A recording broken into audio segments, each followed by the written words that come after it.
Il viendra chercher alors des soldats en Afrique pour aller combattre sur un territoire pour des causes. Donc par rapport à ça, il n'y avait pas à négocier. Le colon est un homme rusé, autoritaire et dictateur. Ses désirs sont des ordres et ses ordres ne sont pas discutables. 1915, les réquisitions et les incorporations s'intensifient puisque la Première Guerre mondiale perdure. Les villages et les hameaux se vident impitoyablement de leurs bras valides. Le malaise et la colère couvent dans les cœurs. Le dernier élément qui a mené Kaba à la révolte, c'est le recrutement de son neveu. L'enfant a sa sœur. Le garçon est le seul. Donc c'est lui qui devait travailler pour son oncle. Maintenant, le fait de le recruter, de l'enrôler dans l'armée, donc ça veut dire que l'oncle, lui, va mourir de faim. Ces populations ne pouvaient pas comprendre comment est-ce que des gens viennent s'imposer à vous, ils prennent vos enfants, ils les envoient si loin pour faire une guerre dont ils ne connaissaient même pas les tenants ni les aboutissants. Les populations de la Takora ont dit trop, c'est trop. Il faut chasser ces blancs de notre territoire, de notre pays. Il faut faire en sorte que nos enfants ne soient plus envoyés en France, en Europe pour se faire tuer. Et celui qui a cristallisé ces sentiments, ces ressentiments de l'ensemble des populations de la Takora, c'est Pio Chayeba, de son vrai nom, et qui a pris le surnom de Kaba.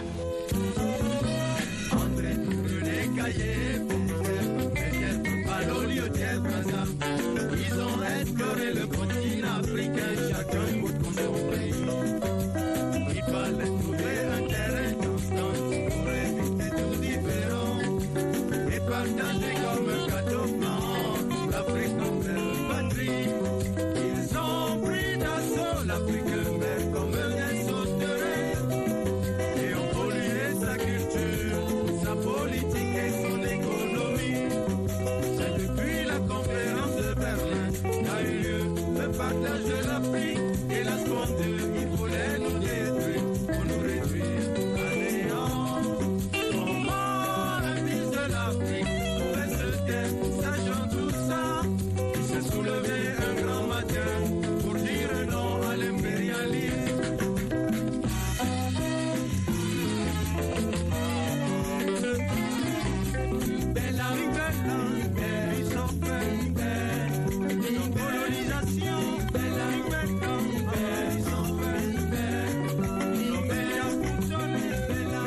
« 1915.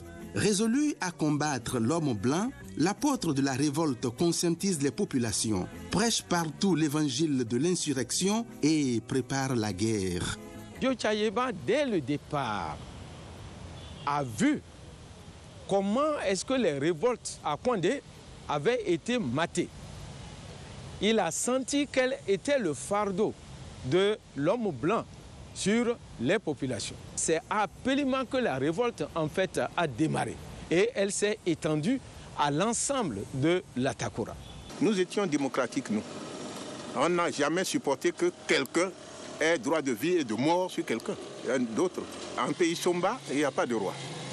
Nous vivons en communauté et le chef féticheur est celui qui règle les problèmes. C'est pour cela qu'il s'est révolté et puis il est entré dans le maquis. Les premières manifestations de la révolte, il y a eu d'abord le refus de participer aux travaux forcés. Deuxième forme de manifestation, c'est le sabotage des lignes télégraphiques. Ensuite, il y a eu le sabotage des édifices qui ont été construits. Il procédait par exemple à des incendies de ces cabanes ou de ces bâtiments administratifs et ils opéraient aussi des représailles vis-à-vis de certains villages qui semblaient être des villages de collaborateurs avec le colon. Les ponts aussi qui étaient sabotés. Les nouveaux maîtres français, voyant venir le danger, lancent des soldats aux trousses de Kaba. Alerté par un ami, Kaba quitte son village Pélima avec quelques compagnons et se réfugie dans la montagne, près du cours d'eau appelé Kombiri. Ici, nous sommes au site où le héros Kaba et sa troupe ont effectué la guerre. Dès 1914, il s'est enfui du village Pélima avec sa troupe. Donc ils se sont dit qu'il va falloir ériger un rempart pour empêcher une vue très simple par les colons afin de pouvoir les combattre. Donc voilà pourquoi ils ont érigé ce rempart pour cacher la vue aux colons.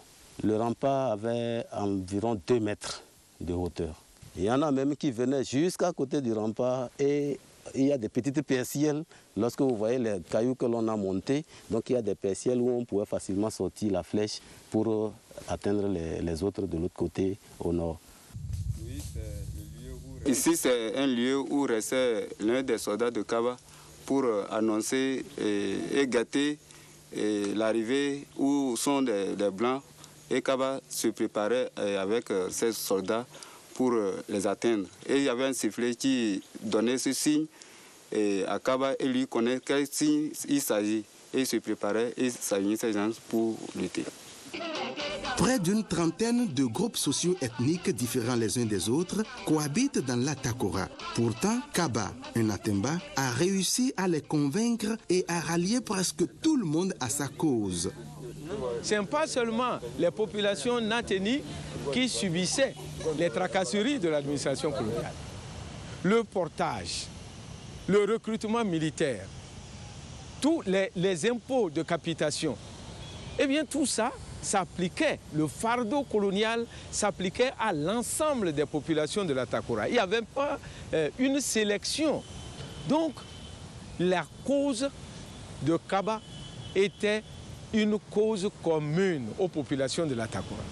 Deuxièmement, ces populations se disaient de toute façon, nous n'avons pas d'autre choix que de résister si nous voulons préserver la terre de nos aïeux, si nous voulons préserver notre indépendance. Cette notion d'indépendance, de liberté, a amené les populations de l'Atakora à venir s'implanter dans cette localité en fuyant des pouvoirs politiques centralisés du côté de l'Ouest. Donc, ces populations-là avaient une conscience suffisamment aiguë de l'indépendance et de la liberté, puisque c'est ça qui les a amenés à venir se réfugier au sein du massif de l'Atakora, et il n'y a pas de raison qu'elles acceptent facilement qu'une autre domination vienne leur arracher cette liberté-là.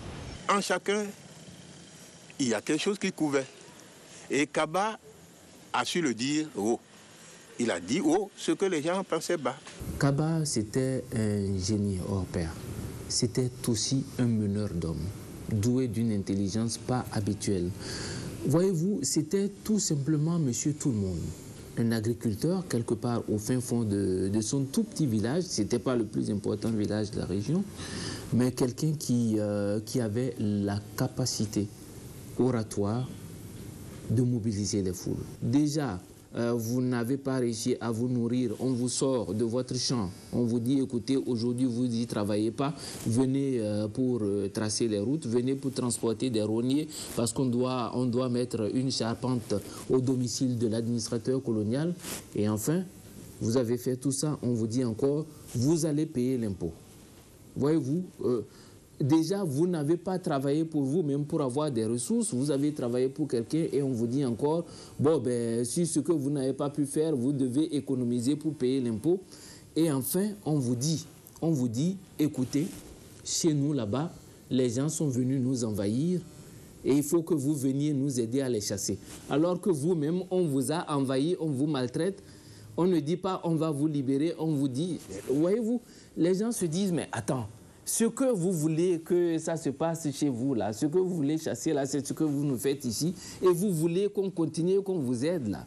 Nous sommes quoi dans un tel contexte? C'est un peu tout ça mis ensemble qui a amené à cette situation favorable à Kaba, qui ne l'admettait pas, mais qui révoltait aussi tout le monde, le message était un peu plus facile pour lui à partir de ce moment-là à faire passer au niveau des populations, toute ethnie confondue, parce qu'il n'y avait pas une ethnie qui était soumise à ça et l'autre épargnée, c'est toute ethnie confondue, comme on dit, ils étaient tous sous le coup de la même chicotte, alors il fallait unir le destin pour essayer de contrer cette situation. Kaba et ses hommes, dans leur logique de provocation, dressent des embûches et décochent des flèches empoisonnées à tous ceux qui sont au service du blanc. Le courrier postal est régulièrement agressé. Une véritable guérilla. C'était d'abord la guerre de mouvement. Ensuite, il y avait le harcèlement constant des forces de l'administration coloniale. En ce qui concerne la guerre de mouvement, Kaba refusait toujours un combat frontal. Il se déplaçait de repère en repère. Et à chaque fois qu'un repère avait été détruit par les colons, il allait se réfugier dans un autre repère et il réorganisait ses forces. Alors cette guerre de mouvement était aussi doublée d'une tactique de diversion. C'est-à-dire que Kaba donne l'impression qu'il est à tel endroit alors qu'il est à un autre endroit. En dehors de ça, lorsque Kaba avait une position fortifiée et qu'il avait reconstruit ses forces, eh bien, nuitamment, il allait s'attaquer aux forces de l'administration coloniale ou aux villages qui étaient censés être les soutiens de l'administration coloniale. Le 29 janvier 1916, des actes de violence éclatent à Séméré. Le 18 avril, le garde-cercle Oumarou est fléché à Tayakou. Des campements sont incendiés de nuit près de Tanguieta. Alors, le lieutenant Gaillard, à la tête d'un détachement fort de 35 tirailleurs sénégalais, quitte gaillardement Kotopunga le 28 juin 1916. Mais la cohorte, accueillie par une volée de flèches empoisonnées au détour d'un bosquet, est mise en déroute par les guerriers de Biochaïba, alias Kaba. Il y avait vraiment des idées de perturbateurs. Ces gens-là, ils étaient tellement doués que 2 personnes pouvaient distraire toute une colonne de colons. Et ils se postaient en amont et en aval d'une piste, par exemple. Et là, celui qui est en aval, il attendait. Puisque la troupe entre comme un serpent, c'est un sentier. Il s'avance, et celui qui est là-bas, quand on commence par atteindre son niveau, c'est lui qui commence par fléchir. Et quand il flèche comme ça, c'est comme le serpent, la troupe se replie sur le sentier pour pouvoir fuir. Alors celui qui est derrière, il flèche. Donc les gens ont l'impression que vraiment, ils sont attaqués de toutes parts. Et c'est la débandade. Et pendant ce temps, ils envoient des flèches n'importe comment, 2 personnes pour perturber toute cette bande-là. Kaba était aussi crédité de forces occultes. Lorsque Kaba décochait une flèche, eh bien, cette flèche-là atteignait toujours sa cible. Elle pouvait même se multiplier et atteindre plusieurs cibles à la fois avant de revenir loger dans son carquois. Le colonisateur qui pensait au départ qu'avec quelques tirailleurs, il parviendrait à capturer Kaba et à étouffer à jamais la révolte, a dû déchanter. Car les multiples tentatives d'arrestation et les fréquentes expéditions se sont soldées toujours par des échecs. Certes, Kaba perdait à chaque fois des guerriers, mais il parvenait régulièrement à s'échapper et à déplacer son quartier général d'une montagne à une autre, d'une région à une autre. Un homme qui a des convictions est plus fort que 100 mercenaires qui n'ont que des intérêts. De guerre lasse, le lieutenant-gouverneur Nouflar, très embarrassé, ordonne un arrêt momentané des combats, le temps de prendre des renseignements précis sur Kaba. Nous sommes en 1914, c'est le déclenchement de la Première Guerre mondiale. Et compte tenu des contraintes que la France avait au niveau européen, eh bien, elle a dû lâcher un peu du lest concernant l'implantation effective de l'Atakora. Et ça a donné le sentiment aux populations que eh bien, cette affaire-là ne va pas tellement durer et il vaut mieux souhaiter que ça se termine vite Et c'est pour ça que dans certaines localités, il avait été même prédit le départ incessant du blanc. Mais c'était se tromper énormément.